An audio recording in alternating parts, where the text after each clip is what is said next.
Hello everyone, welcome to iExamB students. बहुत स्वागत है आप सभी का। दोस्तों, मेरा नाम है कैलाश तिवारी।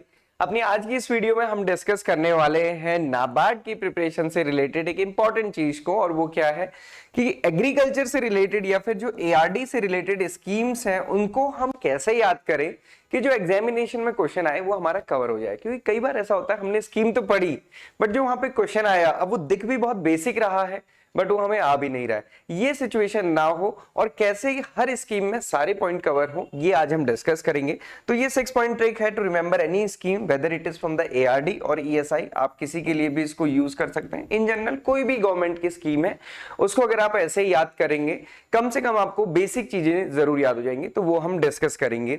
बट उससे पहले डिस्कस करते हैं कि स्कीम्स याद करना क्यों जरूरी है या फिर स्कीम को कितना वेटेज देना है। नाबार्ड का अगर आप सिलेबस देखेंगे, ये मैंने एआरडी का सिलेबस लिया है। ईएसआई में तो काफी सारी स्कीम्स में से ही मेंशन होती है।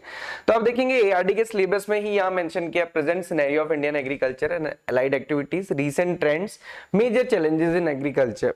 इसके साथ साथ आप रूरल डेवलपमेंट में देखेंगे तो यहाँ पे Panchayati Raj institutions, MNREGA, NRLM, Aajeevika, rural drinking water programme, Swachh Bharat, rural housing पूरा and other rural development programmes. तो प्रोग्राम्स, एग्रीकल्चर प्रोग्राम्स, नीचे रूरल डेवलपमेंट प्रोग्राम्स, ये सारे के सारे सिलेबस में मेंशन है। इसलिए जब भी आपको हो कि कौन सी स्कीम पढ़नी है तो एटलीस्ट वो स्कीम सारी जरूर कवर करके जाइए जो यहाँ पे मेंशन है। अगर आप प्रीवियस ईयर पेपर उठा के देखेंगे 2022 का, प्रीलिम्स का भी और मेंस का भी, आपको जो रूरल डेवलपमेंट से रिलेटेड स्कीम्स दिखेंगी वो यही स्कीम्स है। ऐसा नहीं है कि इसके अलावा कोई और स्कीम पूछी गई थी। तो ये जरूर ध्यान दीजिए कि हमेशा सिलेबस को, मैं हमेशा कहता हूँ previous year paper, syllabus, then study, ये 3 स्टेप आपको जरूर करने हैं, इसलिए सिलेबस देखना जरूरी होता है।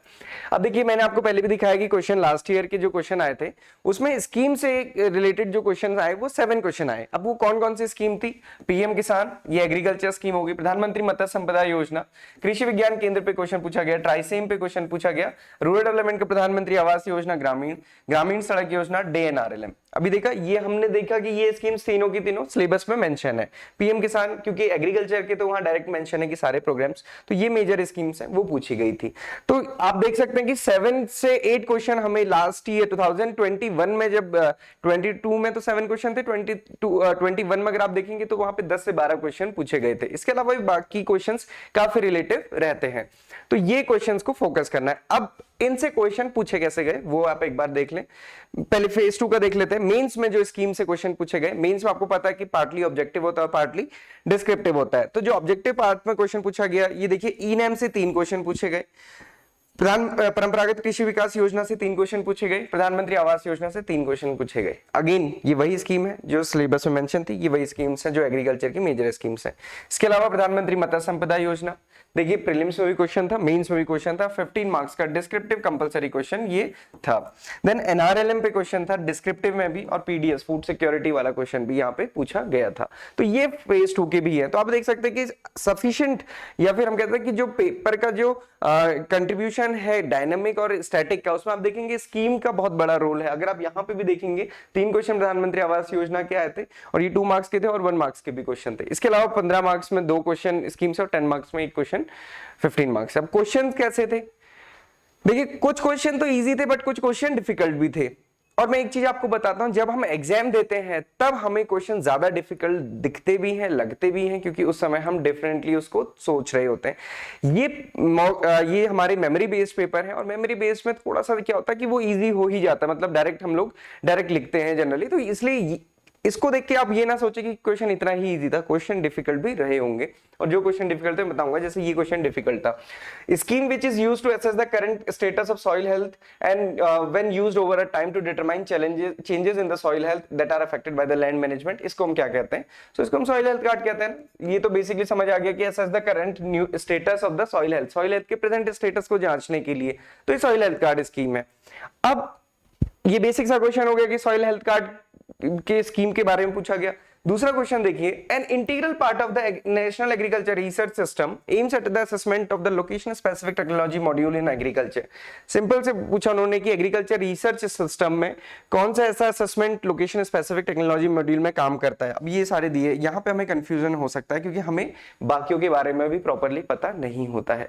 तो इसलिए अगर हम कोई भी एक स्कीम है या उसका कंपोनेंट है उसके बारे में अगर उसको समझ के जाते हैं तो हम फिर ऑड वन आउट भी कर सकते हैं और बेटर उसको आंसर कर सकते हैं। यहाँ पे केवी के इसका आंसर था। नेक्स्ट क्वेश्चन देखिए कि dash is a pan India electronic trading portal which networks the existing APMC mandis to create a unified national agriculture market for agriculture commodities. तो ये इजी था, ई नैम है, e NAM online trading platform है। ये I hope कि उस time पे भी बच्चों को इजी लगा होगा, ये क्वेश्चन इजी ही था। देन ये क्वेश्चन थोड़ा सा डिफिकल्ट था क्योंकि इस टाइप के क्वेश्चंस में हमें डाउट होता ही है। Under the scheme day N RLM short term loan of ₹3 lakh are given to एसएचजीज। It has provision of additional interest subvention of -% from the prompt repayment which makes effective interest up to 4% per annum। तो 3% का रहता है, जैसा KCC में रहता है वैसा ही इसमें भी रहता है, बट कई बार हमें कंफ्यूजन हो जाता है, कहीं एसएचजी में 2% तो नहीं है, 3% तो नहीं है, तो ये जो थोड़ा सा देखना होता है, ये इस टाइप के क्वेश्चन भी पूछे जाते हैं। देन अब ये वाला जो क्वेश्चन था, identify the scheme which consolidate the existing rural road network by upgradation of existing through routes and major rural links and connects ग्रामीण agriculture market, higher secondary school and hospitals. अब इसमें confusion हो सकता था क्योंकि यहाँ पे प्रधानमंत्री ग्रामीण सड़क योजना का फेज 1 भी यहाँ पे मेंशन किया था, फेज 3 भी। तो ये वाला कंपोनेंट है जिसमें कि मेजर रूरल लिंक्स बनाए जा रहे हैं, ग्रामीण एग्रीकल्चर मार्केट से कनेक्ट किया जा रहा है और उसके साथ साथ सेकेंडरी स्कूल्स या फिर जो हॉस्पिटल फैसिलिटीज है, बेसिक कम्युनिटीज है, उनसे कनेक्ट किया जा रहा है। वो प्रधानमंत्री ग्रामीण सड़क योजना का जो फेज 3 है उसमें किया जा रहा है। आपको पता है कि एक बहुत बड़ी स्कीम है, बहुत पहले से चली आ रही है, 2000 में ये ईयर 2000 में इसको लॉन्च किया गया था 25 दिसंबर में।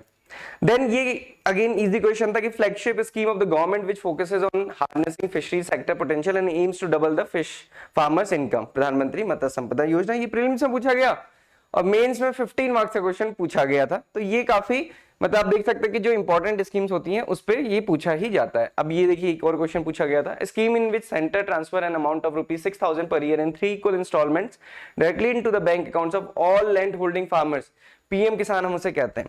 तो अभी आपने देखा होगा कि क्वेश्चन उतने डिफिकल्ट नहीं थे। अब मैं आपको बताता हूं कि ये जो 6-7 क्वेश्चन अभी हमने डिस्कस किए, ये लास्ट ईयर के प्रीलिम्स के क्वेश्चन है, फेज 1 के क्वेश्चन है और ये दोनों शिफ्ट है, मतलब 3 लगभग क्वेश्चन फर्स्ट शिफ्ट में थे और लगभग 3 से 4 क्वेश्चन सेकंड शिफ्ट में थे। तो एक शिफ्ट में 3 से 4 क्वेश्चन हमको देखने को मिले, वो हमने यहाँ पे डिस्कस किए जो डायरेक्टली स्कीम से थे और थोड़े से रिलेटिवली ईजी थे। ओके, अब आपको पढ़ना कैसे है, जो मैंने आपको पहले बताया कि 6 पॉइंट पे, 6 पॉइंट में हम जब कवर करते हैं ना तो क्या होता है कि हमको एक स्कीम का ओवरऑल स्ट्रक्चर पता चल जाता है और स्ट्रक्चर पढ़ने के बाद हमें एक अंडरस्टैंडिंग आ जाती है और अगर आपके पास वो अंडरस्टैंडिंग है तो आप लगभग सभी क्वेश्चंस को आंसर कर पाते हैं। क्योंकि जो अभी इससे पहले हमने क्वेश्चन देखे फेज 1 के थे और ये काफी डायरेक्ट थे, बट जैसे फेज 2 में था कि which one of the following is not the objective of this particular scheme, तो वहां पे फिर हमें थोड़ा सा कंफ्यूजन होता है, इसलिए ये सारी चीजें याद करना जरूरी है। अब इसमें क्या याद करना है, सबसे पहले तो आपको स्कीम का नेम देखना है, पीएम किसान। पीएम किसान एक एक्रोनिम है, उसका पूरा फुल फॉर्म देखिए, प्रधानमंत्री किसान सम्मान निधि। ओके, फिर वहां पे क्योंकि कई बार आप देखेंगे नाबार्ड के जैसे एग्जामिनेशन में जैसे कई बार ये पूछा गया कि जैसे गोबर स्कीम है, लास्ट ईयर भी ये पूछा गया था, तो उसमें पूछा जाता कि आर स्टैंड्स फॉर व्हाट, तो इसलिए आपको एक्रोनिम पूरा का पूरा अच्छे से क्लियरली पता होना चाहिए। ओके, तो डिपार्टमेंट ऑफ मिनिस्ट्री, किस मिनिस्ट्री ने इस स्कीम को लॉन्च किया है, क्योंकि ये क्वेश्चन पूछा जाता है, ministry of agriculture and farmers welfare. कब, कहां, किसने इसको लॉन्च किया था। मैं एक चीज बता देता हूं कि अगर बहुत रीसेंट होती है तो ये इंपॉर्टेंट है, कब कहां किसने लॉन्च किया। अगर पुरानी हो गई है तो जनरली फिर नहीं पूछा जाता है। तो कब कहां किसने लॉन्च किया था, प्रधानमंत्री किसान सम्मान निधि को 24 फरवरी को 2019 में लॉन्च किया गया गोरखपुर से प्रधानमंत्री मोदी जी ने। ओके, सो अब इसमें कई सारी डेट्स हैं कि ये अब देखोगे पीएम किसान है वो रेट्रोस्पेक्टिवली इफेक्ट से आई 1 दिसंबर 2018 से। हालांकि इसको अनाउंस किया गया था 1 फरवरी 2019 बजट स्पीच में, बजट स्पीच में अनाउंस किया गया। हालांकि लॉन्च 24 फरवरी को किया गया और इसको रेट्रोस्पेक्टिवली इफेक्ट में लाया गया। जो फर्स्ट इंस्टॉलमेंट दी गई वो 1 दिसंबर 2018 से 31 मार्च 2019 के लिए दी गई थी। आपको पता होगा लास्ट टाइम जब इलेक्शंस भी थे। इसके अलावा इसकी टैगलाइन या फिर ऑब्जेक्टिव, जरूरी नहीं कि हर स्कीम में टैगलाइन हो, बट मैक्सिमम स्कीम्स में टैगलाइंस भी और टैगलाइंस पे क्वेश्चन आता है। जैसे प्रधानमंत्री किसान सम्मान निधि में नहीं है, बट चाहे आप प्रधानमंत्री फसल बीमा योजना देखेंगे, सॉइल हेल्थ कार्ड देखेंगे, तो उसमें टैगलाइन है, और सॉइल हेल्थ कार्ड की टैगलाइन पिछले 2 साल में पूछी भी गई, लास्ट ईयर नहीं पूछी गई थी, उससे पहले 2 साल लगातार पूछी गई थी कि सॉइल हेल्थ कार्ड की टैगलाइन क्या है। और लास्ट ईयर तो 2 मार्क के क्वेश्चन में पूछा गया कि स्वस्थ धरा खेत हरा किसकी टैगलाइन है, तो ये आपको देखना है। ओके, टैगलाइन है तो वो पढ़नी है, अदरवाइज ऑब्जेक्टिव क्या है? ऑब्जेक्टिव क्या है? To provide the income support to the farmer. क्या प्रोवाइड करना है? Income support. टारगेट क्या है? ईयरली टारगेट है इसमें, और ऐसा कोई 5 साल 6 साल की स्कीम नहीं, हर साल के लिए स्कीम है। बजटरी एलोकेशन आप देखेंगे इस साल के लिए 60,000 करोड़ रुपीस है for the year 2023 and 24। Last year कितना था? 68,000 करोड़ रुपीस। कम किया है, कम वैसे नहीं किया गया है क्योंकि जितने बेनिफिशियरीज थे, जो रजिस्टर्ड बेनिफिशियरीज हैं, उसके अकॉर्डिंग 60,000 रुपीस सफिशिएंट है। कंपोनेंट्स इसमें क्या है? 3 इंस्टॉलमेंट दी जाएंगी 2,000 रुपीज ईच की in the interval of 4 month. तो ऐसे आपको याद रखना। अब इसमें क्या क्या मेजर चीजें आपकी कवर हो जाती है जब आप भी ऐसे करते हैं? सबसे पहले तो इस मिनिस्ट्री कौन सी है, स्कीम का नेम, ये दो बहुत बेसिक होते हैं, और अगर ये पूछ लिया जाता है कई बार हम इसी में कंफ्यूज हो जाते हैं।